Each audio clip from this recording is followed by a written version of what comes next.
सबसे पहले तो फिल्म के सब्जेक्ट के बारे में जानना चाहूँगा, जब आपके पास आया तो क्या आपका रिएक्शन है? देखिए, हम सब लोग जानते हैं कि हिंदुस्तान गांव में बसता है। 90% आबादी जो है वो गांव में रहती है, देहातों में रहती है। और हम जिस भी चीज का इस्तेमाल करते हैं, चाहे वो अनाज हो, सब्जी हो, दालें हो, चावल हो, वो सब गांव से आता है। शहरों में कुछ पैदा नहीं होता। कपड़ा तक गांव में उगाया जाता है, कपास गांव में उगती है। तो हमें किसान की इज्जत करना सीखना चाहिए। किसान जो है वो कुदरत पे बहुत निर्भर करता है, साल भर मेहनत करता है, लेकिन कुदरत का कहर कई बार टूटता है, बाढ़ आ जाती है या सूखा पड़ जाता है।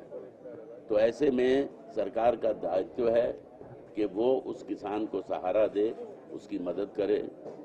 जैसा कि हम सब जानते हैं कि इतने सारे किसान हर साल आत्महत्या करते हैं क्योंकि वो कर्जई हैं और भूख से मर रहे हैं। तो ये फिल्म उसके बारे में है, बहुत सार्थक फिल्म है और इसको हम पूरी कोशिश करेंगे कि वो इतनी इंटरेस्टिंग हो कि लोग इसको देखें और इससे जो है उनको इस मुश्किल की तरफ जागरूक हों। और हम सरकार को भी ये संदेश पहुंचाना चाहते हैं कि ये हम सब की जिम्मेदारी है, खासकर सरकार की, कि किसानों के बारे में सोचें। कुछ बजट भी अलॉट होता है, जैसे हमने देखा कि सिंचाई घोटाला पिछले जो इलेक्शन में महाराष्ट्र में वो भी बहुत चर्चा में रहा, जिसकी वजह से ये कहा जा रहा है कि हजारों करोड़ों का घोटाला हुआ। जो पैसा दिया गया था कि जो गांव की जमीन है वहाँ ये मुझे नहीं पता, ये पॉलिटिकल सवाल है, ये आप किसी पॉलिटिशियन से पूछिए, क्योंकि मुझे इसकी डिटेल्स नहीं पता। मैं फिल्म के बारे में बात कर सकता हूँ। मेरा किरदार किसान का है और मैंने बोल ही दिया आपको। गोविंद जी, अभी आपने जिक्र किया कि एक नया घूमट नामदेव दिखाई देगा फिल्म में, तो आपके किरदार के बारे में कुछ बताइए, किस तरह का किरदार है? मैं इसमें एक करप्ट भ्रष्ट सीएम का किरदार कर रहा हूँ। अपनी जेब में, अपने पॉकेट में पैसा आना चाहिए, दुनिया गई भाड़ में। चाहे किसान आत्महत्या करे, चाहे उसके बच्चे भूखे मरें, चाहे हमारे देश की छवि, हमारी देश की इमेज दुनिया के सामने खराब हो, उससे कोई मतलब नहीं। हम मेरी जेब में पैसा आना चाहिए और आने वाली 10 पीढ़ी का इंतजाम मुझे करके मरना चाहिए। ये एटीट्यूड, ये कुछ टारगेट आजकल के पॉलिटिशियंस में आ गया है और इसकी वजह से पूरी किसान कौम और दूसरे आम आदमी सफ़र कर रहा है। उसके बारे में फिल्म है और मैं इस करप्ट सीएम को थोड़ा डिफरेंटली प्ले करना चाह रहा हूँ। इसके बारे में तो आगे चर्चा होगी। कोशिश करूँगा कि थोड़ा सा एक नयापन दिखाई दे मेरे चरित्र में, मेरे पोर्ट्रेयल में। फिल्म की शूटिंग ये जाना पहचाना सा लग रहा है कुछ किरदार आपका। मुझे लगता है हमारे समाज में ऐसे कई लोग घूम रहे हैं। जी जी, बिल्कुल बिल्कुल, है ना? हर कोने में, हर कोने में आपको दिखाई देता। हाँ, आपकी निगाह किसी खास व्यक्ति पे है क्या? है, 2-3 लोग हैं ऐसे बिल्कुल साफ दिखाई दे रहे हैं। हाँ। उनमें से किसी एक को पकड़ के मैं पोर्ट्रेल हाँ, मैं नाम तो नहीं पूछूंगा, लेकिन वो अपने आप पता चल जाएगा, आपके पोर्ट्रेल से पता चल जाएगा। कोई प्रिपरेशन भी है आपने इस रोल के लिए? जल्दी शूटिंग शुरू होने वाली है? अभी करूँगा। अभी डिसाइड हुआ है, ये 2-3 दिन में ही ये डिसाइड हुआ है। अभी कल से ये घूस लेना शुरू करेंगे।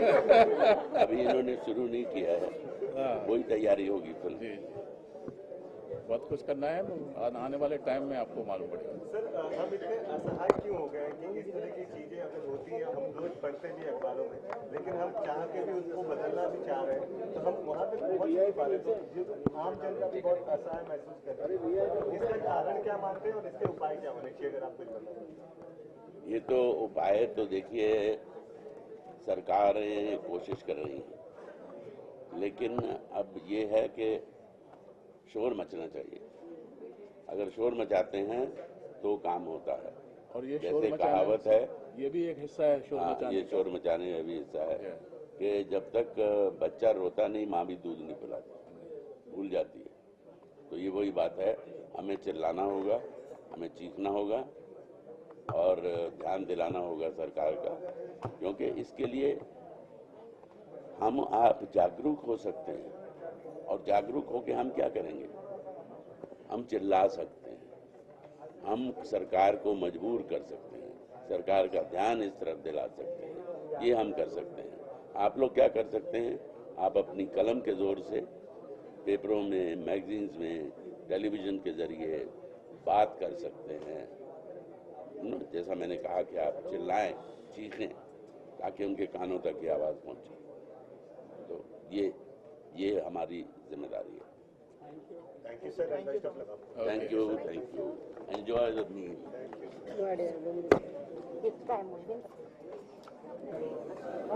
हाँ, ये कॉन्सेप्ट कहाँ से दिमाग में आया? बताइए। कॉन्सेप्ट एक्चुअली दिमाग में आया मेरा, ये एक्चुअली सच कहूँ तो 2007 वर्ल्ड कप जब था, इंडिया ने फर्स्ट वर्ल्ड कप जीता, और मिनिस्टर का नाम लेना नहीं चाहूँगा, पर उन्होंने 6 सिक्सेस पर एक क्रिकेटर को 1 करोड़ बांटे। नेक्स्ट डे पेपर में मैंने पढ़ा कि विदर्भ ये वो सब जगह मर रहे हैं, and he is himself is handling the agriculture minister. तो मुझे लगा कि ही कैन डू, मतलब क्रिकेटर को 6 पे 1 करोड़ बांट रहा है। 1 करोड़ से ना जाने कितनी औरतें विधवा होने से बच जाती, उनको इतना नहीं पता उनका कर्जा भी कितना है, 25-50 हज़ार 65 हज़ार। तो ही cannot do on that front. तो वहाँ से मेरा स्टार्ट हुआ। फिर ग्रैबिंग करते करते मैं लिख नहीं सकता, इसलिए मैंने सब स्टोरीज कलेक्ट की।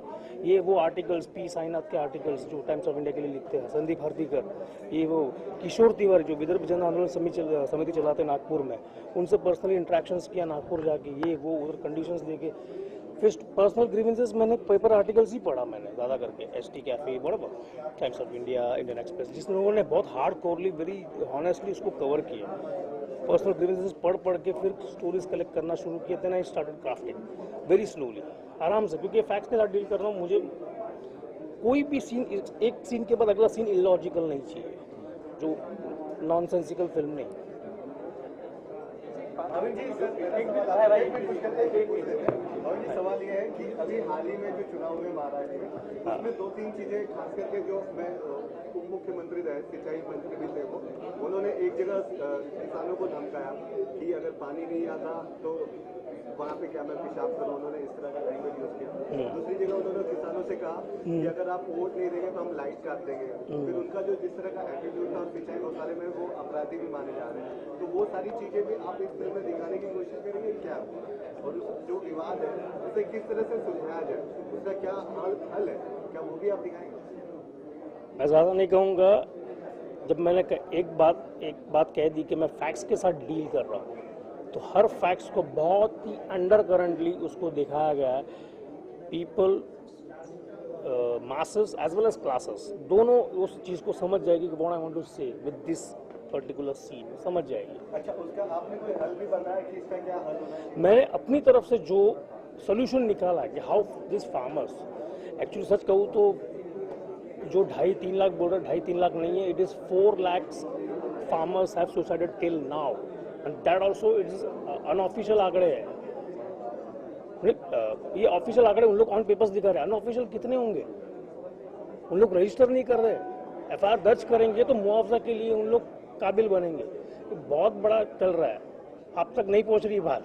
ऐसे में घोटाला भी तो है, कई लोग ऐसे ही मरते हैं, और देखा था कि किसान था इसमें आत्महत्या की, ऐसी बातें भी सामने कहीं आई। कुछ लोग जेन्युइन डेथ भी मरते हैं। हाँ। कुछ गांव वाले भी उसका जेन्युइन डेथ मरते तो फायदा भी उठाते, यार लाख रुपये मिल जाएगा। ऐसे कुछ गांव वाले भी है, मिस्चीवियस लोग है गांव वाले भी एक्चुअली। पर मैंने जहाँ तक देखा है मोस्टली सब लोग इनोसेंस है, क्योंकि सबसे फूलिश और इनोसेंट आदमी एक किसान ही है, अनपढ़। और दूसरा, जय जवान जय किसान, ये जो लोगो है, किसान और जवान, ये दोनों बैकबोन है कंट्री के। अगर not only government, we citizens, हम लोग भी ध्यान नहीं देंगे तो खत्म हो गया। ये समस्या पूरे देश की, आपने सिर्फ मराठवाड़ा लिखा है, सिर्फ मराठवाड़ा की भी नहीं है। Marathwada, only thing is this particular man, ये किसान जो है वो मराठवाड़ा रीजन से है, मुंबई शहर में ओनली। प्रोजेक्ट मराठवाड़ा, ये 4 बच्चे जो है दे आर प्लेइंग, ये 4 स्टूडेंट्स है मास कॉम के, मास मीडिया एंड जर्नलिज्म के स्टूडेंट्स हैं, इनको दे दिया topic agriculture sector and farmer suicide happening across India. अब इनकी फटी पड़ी है कि करे कैसे ये कवर, और चारों पता नहीं है। अब इन चारों के जरिए ये चार इस आदमी के जरिए एक ऐसा इंडिया देखते हैं जिन्होंने कभी कल्पना ही नहीं की। It's a contrast of rural and urban India. ये चारों अर्बन है, ये आदमी रूरल है। इनको एक ऐसी दुनिया दिखाता है जो उन्होंने कभी देखा नहीं है। तो कब तक क्या प्लान है आपका, क्या कब फ्लोर पे जा रहे हो, कब? On floor we are going on 21st and या ऑन फ्लोर 21st से जा रहे हैं और आराम से काम करते करते इसको कंप्लीट करना है, नॉट इन हाश, आराम से, क्योंकि जब इतनी मेहनत की है तो फिल्म बनाने में कोई गाय नहीं, आराम से जो सीन से सीन टू सीन आराम से काम करेंगे। कब तक क्या प्लान किया, दिवाली में रिलीज करेंगे? नहीं रिलीज, देखो रिलीज का मैं आपको बता दूं, फर्स्ट ऑफ ऑल रिलीज में इस फिल्म को आप बड़े प्लेयर्स के साथ रिलीज नहीं कर सकते, लाइक शाहरुख, सलमान खान, इनकी कोई बड़ी फिल्म आ गई तो इस फिल्म को जस्टिस नहीं मिलेगा, आप भी समझते हो। तो उसको देखते हुए कैलेंडर क्या पैक है सामने, किसका जो 52 हफ्ते है, 52 हफ्ते में कौन हमको सूटेबल है, उसके हिसाब से हम एंट्री मारेंगे। फिर उसके अकॉर्डिंगली जो डेट मिलेगी उसके अकॉर्डिंगली प्रमोशन प्लान शुरू होगा। फिर 2-3 महीने जैन से शुरू करें, 2-3 महीने definitely it will take 2-3 months. Film के स्टारकास्ट की बात करें तो वो आपने कैसे फाइनलाइज किया, कुछ बताना चाहेंगे? स्टारकास्ट के एंगल से अगर बात करूँ तो सच कहूँ तो वेरी फर्स्ट ओम जी ने मना कर दिया। तो आई वॉज कैसे करें, इनको समझाए कैसे। और एक्चुअली वो 1.5 साल पहले मैंने उनसे बात की और अब 1.5 साल के बाद मैं बात कर रहा हूँ, तो वो भूल चुके थे सब्जेक्ट को, तो जाके फिर से समझाना ये उनको मेंटली। मैंने सिर्फ 15 मिनट का नरेशन दिया, उसमें वाला बस मैं कर रहा हूँ, दैट्स इट। तो उनका भी एक सेंस है, वो 15 मिनट में समझ गए थे कि फिल्म कहाँ जा रही है, क्या स्टार्ट लिया है इसने, अब कैसे जाएगी, तो उधर ही खत्म हो गई बात। जैसे मैं डेफिनेटली मैं इंट्रोडक्शन करवाऊंगा आपसे, उनको पर्सनली करवाऊंगा। इसमें 2 फीमेल्स हैं एंड 2 मेल्स। एक है प्रसाद बर्वे, दूसरा कुणाल शेठ है, और एक फराह कादर एंड एक कैटरीना है जो फॉरेन ओरिजिन है। नहीं, कैट नहीं है, Katrina she is a foreign origin model, is a European actress. और यूजुअली कैसा होता है ना, बहुत अब्रॉड पे जाके पढ़ते हैं बच्चे लोग, हम लोग भी आते हैं, ऑस्ट्रेलिया में पढ़ते हैं, ये पढ़ते हैं वहाँ पर, तो वहाँ के लोग भी यहाँ पढ़ते हैं, यू मस्ट हैव सीन। सो उसको उस एंगल से हमने रखा हुआ है on board, 2 guys and 2 girls। उसमें कोई लव केमिस्ट्री नथिंग, सब कुछ अगेंस्ट है, नो लव ट्रायंगल। सॉन्ग्स है but it is not related to typical songs, कोई मारधाड़ नहीं है, कुछ नहीं है। It's a complete clean and neat subject oriented film. Thank you sir. Thank you और एक्टर से हम लोग भी फाइनेंस करते वक्त आपने ये नहीं सोचा कि क्या पैसे रिकवर होंगे? और क्योंकि कई बार बॉलीवुड में देखा जाता है कि लोग सेफ बेट खेलते हैं कि कमर्शियल फिल्म है, मसाला फिल्म है, इस तरह से ये फिल्म नहीं है। अगर हम इस तरह की सब्जेक्ट और स्क्रिप्ट की डिमांड देखते हैं तो उसके बारे में बताइए, कितना बड़ा पहले तो रिस्क था? अदरवाइज भी अगर हम देख रहे हैं तो जिस टॉपिक पे आप फिल्म बना रहे हैं उसी चीज को लेकर महाराष्ट्र में इलेक्शन भी लड़ा गया था और गवर्नमेंट भी चेंज हुई, तो वो सब सारी चीजें उसके बारे में बताइए। सबसे पहले तो यार मैं खुद ये सब्जेक्ट खोज रहा था कि इसके ऊपर में कुछ काम होना चाहिए। और जैसा कि मैंने पहले भी कहा कि महाराष्ट्र में हमारे बहुत सारे सेंटर हैं जहाँ पे हमारा डोमेस्टिक बीपीओ चलता है। वहाँ पे बहुत से ऐसे बच्चे आते हैं जिनके माँ बाप किसान हैं और वो ऐसी सारी बातें हमसे शेयर करते रहते हैं। कई बार वो पैसा भी मांगते हैं, 1000 रुपये, 2000 रुपये। तो किसी के बाप ने 5000 लिया है, किसी के चाचा ने 10,000 लिया है, और उस छोटे अमाउंट की वजह से ही ऐसे लोग सुसाइड कर रहे हैं। तो ये इतनी छोटी छोटी समस्याएं हैं और ये हमारे लिए बहुत छोटी चीज़ें हैं, पर वो लोगों के लिए इतनी बड़ी है कि वो अपनी जान की भी परवाह नहीं कर रहे हैं और वो सुसाइड कर रहे हैं। तो मैं खुद चाहता था कि इस सब्जेक्ट के ऊपर में कोई काम हो, और उस दौरान मुझे भावीन वाडिया जो कि मेरे अच्छे दोस्त हैं, उन्होंने ये स्क्रिप्ट सुनाया, तो मुझे ये काम करना ही था। तो उसमें तो क्या है कि जब आप कोई काम अच्छा कर रहे हो, तो मेरी आदत है, काफ़ी सारे मैंने नए बिजनेस भी किए और अब भगवान की दया से सब कुछ अच्छा चल रहा है। तो एक एंटरप्रेन्योर टेंडेंसी मेरी है ही, तो रिस्क की उतनी चिंता करना नहीं चाहिए, और जो आप काम कर रहे हो वो अच्छे से करो, फिर आप सबका तो सहयोग है ही। और सवाल मेरा आपसे है कि जैसे अगर हम देखें अभी हालिया में जो फिल्म रिलीज हुई विवादों में आ गई, तो इसी तरह ये भी फिल्म आपको लग रहा है क्योंकि पॉलिटिकली इसमें लोग जो है भले उनका नाम नहीं होगा या उन्हें पोर्ट्रे तो अलग तरीके से किया जाएगा? नहीं, ये विवादों में पड़ने वाली मूवी नहीं है, क्योंकि ये धर्म जात पात से परे मूवी है। ये उन लोगों की कहानी है जिनके कारण हम हैं। नहीं सर, मैं पॉलिटिकली प्रॉब्लम आ सकती है। नहीं, ऐसा कोई मुझे नहीं लगता। उल्टा मुझे तो लगता है कि हमें पॉलिटिकल पूरा सपोर्ट मिलेगा, क्योंकि एक इतना अच्छा कॉज है। तो मुझे लगता है कि ये हर जगह की समस्या है, केवल महाराष्ट्र की नहीं है। और सब कुछ तो हम नहीं दिखा पाएंगे, लेकिन हाँ, जितना ज़्यादा हो सके वो कोशिश करेंगे कि इन लोगों की समस्याएं जो हैं वो लोगों तक पहुँचें। कब तक रिलीज करने के चाहते? मैं तो चाहता हूँ यार कि जितना जल्दी पैसे तो लग रहे हैं ना, अब जितनी जल्दी मूवी रिलीज हो उतना अच्छा है। Thank you sir. आपका पूरा नाम बता दीजिएगा। मेरा पूरा नाम Satyavrat Tripathi. Thank you. Sir, हमेशा से एक अंदाजे बयां आपका जुदा रहा है हर फिल्म के। इस बार क्या जलवा दिखने वाला है? कुछ सुर को लेके और कुछ एक स्पेसिफिक कैरेक्टर को ऑब्जर्व कर रहा हूँ इस कैरेक्टर को करने के लिए। सो वो सब देखने को मिलेगा। नॉर्मली जिस तरह के कैरेक्टर्स मैं करता रहा हूँ, सुरों को लेके मैं हमेशा काम करता हूँ। एक पर्टिकुलर चरित्र का क्या सुर, हर आदमी का सुर अलग होता है। मेरे बोलने का सुर अलग है, आपके बोलने का सुर अलग है। इसी तरह से यही अप्रोच मैं अपने कैरेक्टर्स में करता हूँ। इसमें ख़ास तौर से मैं कोशिश कर रहा हूँ और एक दो कैरेक्टर्स हैं जिनको मैं ऑब्जर्व कर रहा हूँ, उसी में से मैं उनके कैरेक्टराइजेशन को लेके इसको पोर्ट्रे करूँगा। सर, जब जिम्मेदार आर्टिस्ट को दिया जाता है फिल्म के अंदर, तो एक दारोमदार एक अलग ही होता है, क्योंकि जिम्मेदारी सोची जाती है। आपके शोल्डर पे एक जिम्मेदारी रहेगी, फिल्म का दारोमदार थोड़ा सा आगे बढ़ेगा, क्योंकि हर अंदाज को निभाया है। कितना चैलेंजिंग रहेगा, या फिर ऑब्जर्व तो आपके अंदाज बयान में? जी, चैलेंजिंग तो है। मैं कोशिश कर रहा हूँ, मूछ मैंने रखनी शुरू की है। ये कुछ इस तरह का थोड़ा सा मराठी लुक लेके आऊँगा, जो मैंने इसके लिए उगानी शुरू की है। देखते हैं कहाँ तक जाती है, और अभी 10 दिन के अंदर वो पूरा जो मेरा लुक है डिसाइड हो जाएगा, मेरा अपीयरेंस डिसाइड हो जाएगा। सर, फिल्म की स्टोरी में क्या बेस्ट लगा जो आपने? मुझे बेस्ट लगा किसानों की समस्या, जिसकी वजह से वो आत्महत्या करते हैं। उसके बाद ओमपुरी, ये दो चीज़ें मेरे लिए काफ़ी थी। ओके सर, आने वाले प्रोजेक्ट कौन कौन से? अभी अगले महीने रिलीज़ हो रही है डर्टी पॉलिटिक्स, काफ़ी चर्चा है उस फिल्म की। और उसके बाद मई में दशहरा नाम की पिक्चर रिलीज़ हो रही है। ये दो पिक्चरें रिलीज़ हो रही हैं। Thank you so much sir. Thank you so much sir. Hi. आज क्या जलवा दिखने वाला है? जलवा तो दिख गया। ये तो पोस्ट जलवा चल रहा है। Anyways, be precise. What's your question? Yeah. Film है, बहुत ही नाजुक मोड़ के लिए है और बहुत ही गंभीर सब्जेक्ट है। बहुत गंभीर सब्जेक्ट है। क्या कहना चाहोगे अपने किरदार में? हाँ, मेरा किरदार Kadambari is the name of my character. She's a student out for a project, you know. Initially उन्हें क्या लेना देना, कौन किसान कहाँ आत्महत्या कर रहा है, like you like me, any individual, you know, very casual. But then ये फिल्म एक जर्नी की तरह शुरू होती है, कहीं से शुरू होती है, कहीं पहुंचती है। ये subject on the whole highlight होता है।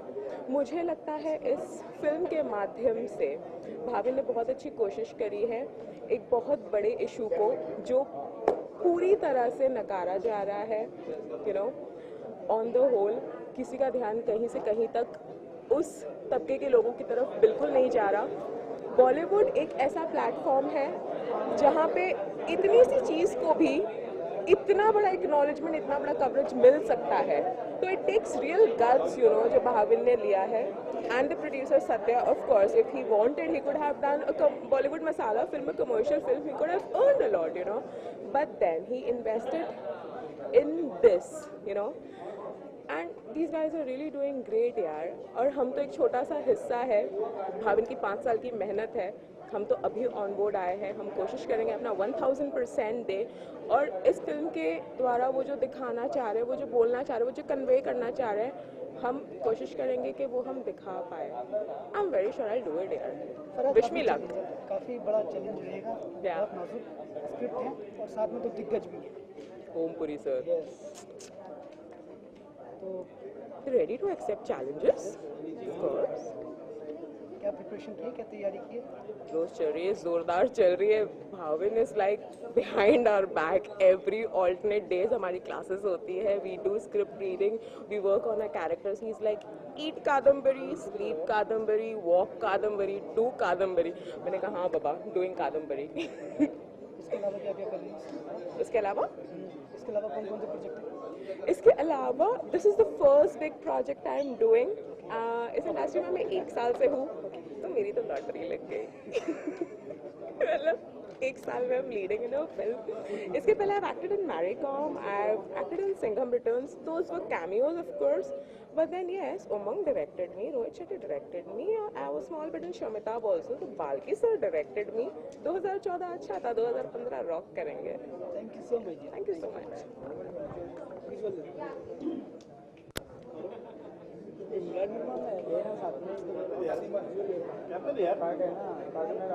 अच्छा ये सब तुम लोग रिकॉर्ड करके सब अपने पास नहीं रखना, मुझे दिखना चाहिए टीवी पे. Of course ma'am.